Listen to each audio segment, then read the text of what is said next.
Retirement के बाद एक बुजुर्ग व्यक्ति अपनी पत्नी के साथ रहता था, जबकि उसके 3 बेटे होते हैं, एक दिल्ली, एक हैदराबाद, तो तीसरा बेटा रहता था दुबई में। सब कुछ जिंदगी में ठीक चल रहा था, पैसे की कोई कमी नहीं होती है। लेकिन बुजुर्ग आदमी को एक बीमारी लग जाती है। बीमारी का नाम होता है पार्किंसन, जिसकी वजह से ना वो सही से चल पाता था, न ही सही से बैठ पाता था। इसलिए अक्सर उसे परेशानी रहती थी। और उसकी 65 साल की जो पत्नी थी, उस पत्नी को आदत लग जाती है सेक्स की।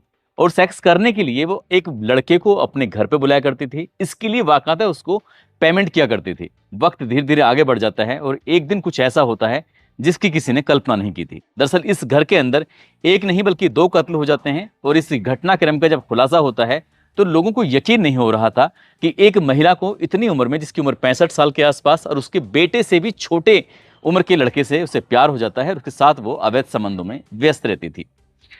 आदाब, नमस्कार, सत श्री अकाल। मैं उस्मान सैफी। आज की जो सच्ची घटना मैं आपको सुनाने जा रहा हूं, ये सच्ची घटना है बिहार प्रदेश के पटना शहर का एक थाना है पाटलिपुत्र, और यहीं का एक इलाका लगता है नेहरू नगर, रोड नंबर 2। दरअसल सुजाता निवास में एक महिला जिसकी उम्र 65 साल के आसपास होती है, जिसका नाम सुजाता देवी होता है, उसका पति जिसकी उम्र लगभग 75 साल के आसपास होती है और नाम होता है NK श्रीवास्तव। ये तुम पति और पत्नी यहाँ रहते हैं, लेकिन उनके 3 बेटे होते हैं। एक बेटा हैदराबाद में, तो दूसरा बेटा रहता है इनका दुबई में, और तीसरा बेटा रहता है इनका दिल्ली के अंदर। जो दुबई वाला बेटा है वो अक्सर अपनी माँ और अपने पापा से फोन पे बातचीत किया करता था, उनके हालचाल लिया करता था। और ऐसे ही उसने 15 अक्टूबर 2024 को करीब दोपहर के 12:30 बजे के आसपास अपनी माँ को फोन किया। पहली बार फोन लगाया तो नहीं मिलता, दूसरी बार लगाया, तीसरी बार लगाया। इसलिए वो अपनी माँ से बात करने के लिए बार बार फोन लगा रहा था और परेशान हो जाता है। उसके बाद पिता से बातचीत करने की कोशिश करता है तो पिता से भी संपर्क नहीं हो पाता। वो सोच में पड़ जाता है कि आखिरकार करे तो क्या करे। कुछ देर सोचता है। सोचने के बाद जहां उनका घर होता है सुजाता निवास, उसके ठीक सामने एक अपार्टमेंट होता है, गणेश जानकी अपार्टमेंट। वहां पर एक गार्ड रहता है, राम प्यारे यादव। राम प्यारे यादव को फोन बुलाता है और फोन बुलाने के बाद कहता है कि क्या तुम मेरे घर जाकर मेरी माँ या पिताजी से बात करा सकते हो। जैसे गार्ड ने ये बात सुनी, उसने कहा भाई साहब बस थोड़ा सा टाइम दे दीजिए, मैं अभी तुरंत जाता हूँ और आपकी जाकर बात कराता हूँ। अब राम प्यारे यादव सीधा पहुंच जाता है सुजाता निवास में। वहां जाने के बाद देखता क्या है कि बाहर से कुंडा लगा हुआ है, यानी कि दरवाजा लगा हुआ है। उस दरवाजे को खोलता है, उसके अंदर प्रवेश करता है। प्रवेश करने के बाद जब देखता है तो जो घर है, घर के किचन के अंदर एक लाश पड़ी हुई है, साथ ही एक बेडरूम के अंदर लाश पड़ी हुई है। लड़का वो फोन पर बातचीत कर रहा था, तुरंत ही वीडियो कॉल शुरू हो जाती है और वो कहता है कि यहाँ पर तो इस तरह से लाश पड़ी हुई है, और वो जोर से चीखने लगता है। यानी कि जो गार्ड है उसकी चीख निकल जाती है। उसकी चीख सुनने के बाद जो नीचे किराएदार रहते हैं वो भी आ जाते हैं, आसपास के लोग भी आ जाते हैं। तुरंत ही पुलिस को भी सूचना दी जाती है। अब जब पुलिस को सूचना दी जाती है, पुलिस मौके पर आती है। जो यहाँ की पुलिस होती है पाटलिपुत्र थाने की, वो यहाँ आकर मामले की जांच पड़ताल में जुट जाती है। दंपति यानी कि जो रिटायर्ड अधिकारी है, जिसकी उम्र लगभग 75 साल के आसपास है, NK श्रीवास्तव, उनकी पत्नी सुजाता देवी जिनकी उम्र 65 साल के आसपास है, दोनों की लाश पड़ी हुई है। जगह जगह ब्लड फैला हुआ है, खून। उन्हें जो मारा गया था ऐसा लग रहा था किसी धारदार हथियार से एक बार नहीं बार बार वार किए गए थे। साथ ही जो महिला होती है उसको तो किसी भारी वस्तु से उसके चेहरे को पूरी तरह से बिगाड़ दिया गया था। पुलिस ने जब घर आकर देखा तो पुलिस खुद हैरान थी। दरअसल जब सेफ अलमारियां होती हैं उनको खोला जाता है और खोल के देखा जाता है तो लगभग 15 लाख रुपए की जेवरात, कुछ नकदी भी होती है, घर में रखी होती है। घर की हालत बहुत अच्छी खासी, कोई दिक्कत नहीं, कोई परेशानी नहीं। अब पुलिस ये सोचने पर मजबूर हो जाती है कि आखिरकार इनका कत्ल हुआ है तो क्यों हुआ है और किसने किया है। तीनों बेटों को खबर दे दी जाती है। दरअसल ये जो दंपति था मूल निवासी सिवान जिला लगता है, सिवान जिले का थाना लगता है नौतन, और नौतन का ही एक गांव लगता है पचलखी। पचलखी रहने वाले होते हैं। उनके गांव के लोगों को भी सूचना दे दी जाती है।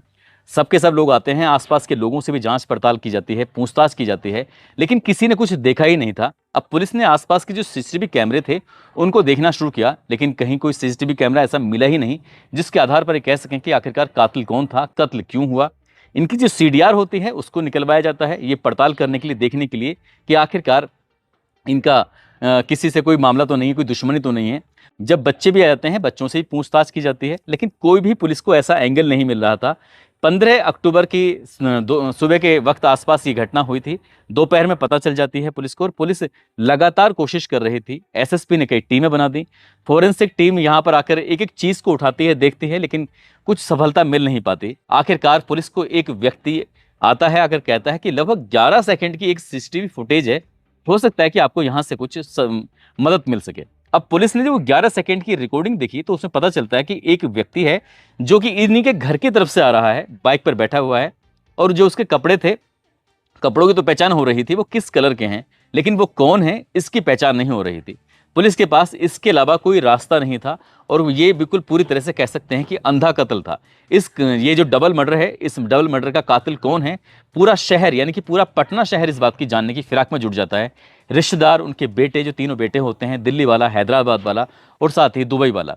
अब इस मामले में पुलिस उस 11 सेकंड की रिकॉर्डिंग के आधार पर जो आसपास के जो मेन मुख्य रास्ते थे, उन रास्तों पर लगे हुए सीसीटीवी कैमरों को देखा जाता है, तो पता चलता है कि एक व्यक्ति जो बाइक पर निकला है, उसकी जो शर्ट की कलर था, उस शर्ट के कलर के हिसाब से उस बाइक सवार को पहचानने की कोशिश की जाती है। तो पता चलता है कि उस बाइक सवार का नाम होता है अमित कुमार उर्फ टिंकू, जो कि राजीव नगर के रोड नंबर 27 पर वो रहता है, और नेहरू नगर में उसकी परचून यानी कि किराना का स्टोर होता है।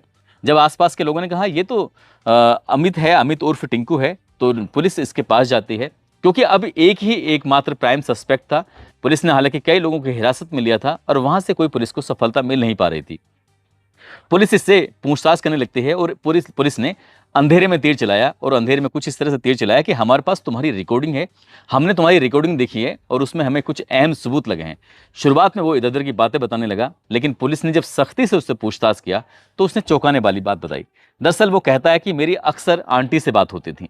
उस लड़के की जो उम्र होती है लगभग 31 साल के आसपास होती है, और आंटी की जो उम्र थी वो लगभग 65 साल के आसपास थी। आंटी के 3 बेटे होते हैं, तीनों बाहर रहते हैं, पति साथ रहता है, लेकिन पति को पार्किंसन नाम की एक बीमारी होती है, जिसकी वजह से वो ठीक से चल नहीं पाता, जिसकी वजह से वो अक्सर आराम ही करते रहते हैं। अब इस लड़के को 15 अक्टूबर 2024 की सुबह लगभग 7:30 बजे के आसपास इस बुजुर्ग महिला ने फोन किया कि तुम्हें घर आना है, तुमसे कुछ बात करनी है। जैसे इसके पास फोन पहुंचता है, कि ये फोन पहली बार नहीं बल्कि अक्सर इसके पास फोन पहुंच जाता है।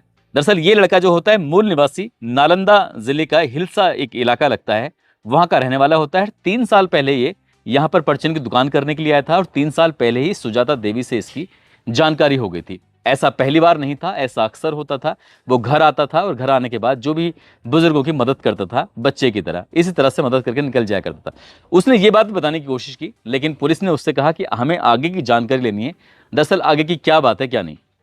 फिर जब उसने खुलना शुरू किया है, तो खुल के उसने बताना शुरू कर दिया। दरअसल उसका कहना यह था कि मैं जब भी आता था, मुझे किसी न कोई मदद मिल जाया करती थी, पैसे मिल जाया करते थे, और उस पैसे के बदले में उस महिला के साथ उसके अवैध संबंध बनाने होते थे। 15 अक्टूबर 2024 को जब उस महिला ने बुलाया, तो लगभग 10:30 बजे के आसपास घर के अंदर प्रवेश करता है, और घर के अंदर प्रवेश करने के बाद उस महिला के साथ वो अवैध संबंध बना रहा था, और घर के उस कमरे से कुछ अजीब तरह की आवाज़ें आ रही थी, और इन आवाज़ों को जो रिटायर्ड अधिकारी होता है उसने सुन लिया। उसने हिम्मत जुटाई, वो किसी तरकीब से खड़ा होता है। खड़ा होने के बाद वो उस दरवाजे की तरफ जाता है, और झांक कर जब देख रहा था तो अपनी ही पत्नी को उस लड़के के साथ आपत्तिजनक स्थिति में देख लेता है। और इतना देखने के बाद वो जितनी जोर से चीख सकता था, चिल्ला सकता था, उतनी जोर से चीखता है, चिल्लाता है, ताकि इस शोर को सुनने के बाद आसपास के लोग भी आ जाएं।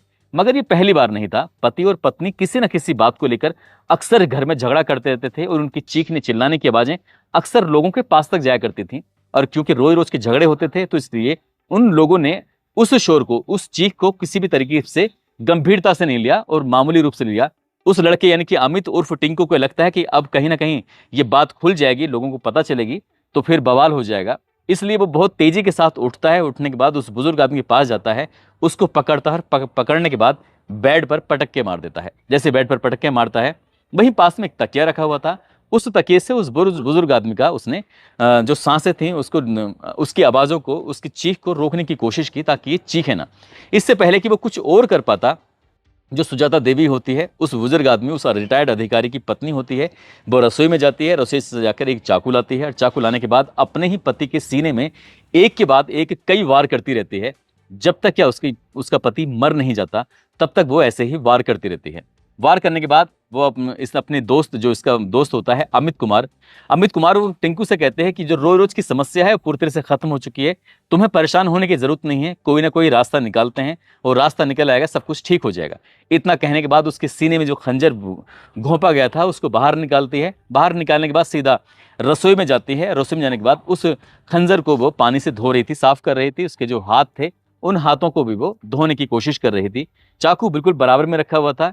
इसी बीच में अमित देख रहा है, उस औरत की हरकतों को देख रहा है, किस तरह से वो काम कर रही है, उसे लग ही नहीं रहा है कोई डर हो, कोई खौफ हो, तो वो डरने लगता है। उसे लगता है कि ये बात अगर बाहर वालों को पता चलेगी तो वो दिन दूर नहीं जब वो जेल चला जाएगा। इसलिए इस बूढ़ी औरत को भी मारना बेहद जरूरी है। जैसे उसने बूढ़ी औरत का मुंह दबाया, यानी कि वो चीख ना सके, चिल्ला ना सके, तभी उस बूढ़ी औरत ने उसके हाथों में इतनी तेजी के साथ काटा कि उसकी भी चीख निकल आती है। अब इस लड़के को बहुत ज्यादा गुस्सा आ जाता है। उस लड़के ने चाकू उठाया, उस महिला का गला रेत दिया। गला रेतते हुए भी उस महिला ने उसके फिर से काटा, उसके हाथों में खून निकल आते हैं। और जब वो लगातार उस पर चाकू से वार कर रहा था तो इसी बीच में एक दो चाकू खुद के भी लग जाते हैं और वो महिला जमीन पर गिर जाती है। वहीं एक भारी वस्तु पड़ी हुई थी, साथ ही कुछ ऐसे मसालों को कूटने वाला एक, जिसे मूसल टाइप कुछ बोलते हैं, वो भी पड़ा हुआ था। उस महिला को उससे इतना मारा गया, जब तक कि उस महिला के प्राण नहीं निकल जाते तब तक वो उसको मारता ही रहता है। इसके बाद वो महिला की लाश वहां रसोई में पड़ी हुई थी और जो बुजुर्ग आदमी था उसकी लाश पड़ी हुई थी बेडरूम के अंदर। वो सीधा उस महिला के पास फिर से जाता है। उसने हाथों में चूड़ियां पहनी हुई थी, उसने सोने की चूड़ियां, उसके पास जितनी भी ज्वेलरी उसने खुद ने पहनी हुई थी उस ज्वेलरी की तो उतार देता है। लेकिन वो आसपास के कमरों में जाता है, तलाश करने की कोशिश करता है, तो वहां पर चांदी के बर्तन, साथ ही उनके पास एंड्रॉयड मोबाइल थे, वो महंगे मोबाइल थे, उनको भी लेता है। उनको लेने के बाद आराम से यहाँ से निकल जाता है। उसे लगता है कि शायद कभी पकड़ा नहीं जाएगा। इसके बाद सीधा पहुंच जाता है अपनी दुकान पर, दुकान को खोलता है और शाम को यहाँ से जैसे रोज की तरह दुकान बंद करता है, एक सुनार के पास जाता है। सुनार के पास जो भी उसने ज्वेलरी वहां से उस महिला से ली थी, उस ज्वेलरी को वो सुनार को देता है। उससे कहता है कि मुझे कुछ पैसों की जरूरत है, यानी कि 1 लाख रुपए में उस ज्वेलरी को वो गिरवी रख देता है और मोबाइल को छुपा देता है। साथ ही वो अपने काम में बिजी हो जाता है। पुलिस को जैसे ही सूचना मिलती है, पुलिस लगातार इस मामले की जांच पड़ताल कर रही थी और जितने भी आसपास के लोग थे उनसे पूछताछ कर रही थी। इस दुकानदार से भी पूछताछ की जाती है। पुलिस को शक ही नहीं था, आसपास के लोगों को बिल्कुल भी शक नहीं था कि इसके साथ कुछ ऐसा होगा, क्योंकि ये इस महिला से बातचीत करता था, वो लगातार 3 साल से चली आ रही थी। पुलिस ने जो सीडीआर निकलवाई तो इसमें कुछ असामान्य कुछ नहीं लग रहा था, सब कुछ सामान्य लग रहा था। लेकिन पुलिस ने जब अंधेरे में तीर चलाया तो पता चलता है कि अवैध संबंधों के चलते इस बुजुर्ग महिला की हत्या हो जाती है, इसके पति की हत्या हो जाती है। पति की वो खुद हत्या करती है, जबकि उसकी हत्या उसका प्रेमी कर देता है। और इस घटनाक्रम का जब खुलासा होता है तो लोगों को यकीन नहीं हो रहा था कि 65 साल की वो बुजुर्ग महिला उसे अपने से बहुत छोटे, यानी कि वो 31 साल के उस लड़के से प्यार हो जाता है। उसके साथ वो अवैध संबंध बनाया करती थी। उन लड़कों को जब इस बात की जानकारी होती है, उस इलाके में जब ये जानकारी होती है, शहर में जब लोगों को पता चलता है, तो लोगों को ये नहीं यकीन हो रहा था कि एक बूढ़ी महिला आखिरकार ऐसा कदम कैसे उठा सकती है। बस जबकि वो उस लड़के को पैसे देती थी और पैसे देने के बाद अपनी इच्छाओं की पूर्ति किया करती थी। दोस्तों, इस पूरे घटनाक्रम को सुनाने का उद्देश्य किसी को परेशान करना नहीं है, किसी का दिल दुखाना नहीं है, बल्कि आपको जागरूक करना है, आपको सचेत करना है, आपको बताना है, जताना है कि कम से कम कोई भी आदमी अपने बुजुर्गों को खासकर इस तरह से बिल्कुल भी ना छोड़े और उनसे बीच बीच में ये हेल्प लेता ही रहे कि आखिरकार ये जैसे दुबई वाले लड़के ने किया था, ये वाकई सराहनीय कदम है कि वो अपने माता पिता से दोनों से बातचीत करता था। यदि वो कई कई दिनों में बातचीत करता तो शायद इस घटनाक्रम का खुलासा होने में दिक्कत हो जाती और वो रिकॉर्डिंग जो थी 11 सेकंड की, अगर वो निकल जाती तो शायद ये घटनाक्रम कभी